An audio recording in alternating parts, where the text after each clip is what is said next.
এই যে ভাই বোনেরা, দাঁড়াও দাঁড়াও, তোমাদেরকে আমি একটা কথা বলবো। তোমরা কি এই টুপিটা কেনার জন্য মা বাবার কাছে বায়না করেছো? এই টুপিটার জন্য আমি কয়েকটা তোমাদের কথা বলবো। জানো তো, আমিও এই টুপিটা কেনার জন্য বাবা মায়ের কাছে বায়না করে দিয়েছিলাম।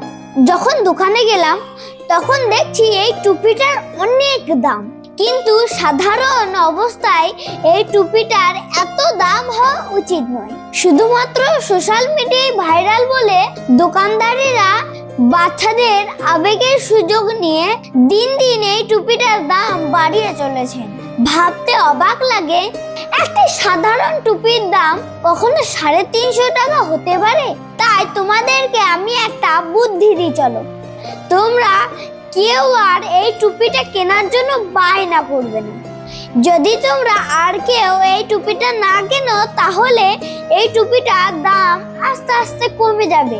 আমিও কিন্তু তোমাদের মতন ছোট বাচ্চা, কিন্তু আমি দেখেছি আমার বাবা মা কত কষ্ট করে আমাকে মানুষ করছেন। তাই কখনো কখনো যদি নিজের ছোটখাটো ইচ্ছেগুলো আমরা সামলে দিতে পারি, তাহলে হয়তো বাবা মায়ের এত কষ্ট হবে না, আর একটা সাধারণ টুপির দাম কোনোদিন এভাবে বাড়বে না। শুধুমাত্র সোশ্যাল মিডিয়ার জন্য সমাজের আজ এই অবস্থা।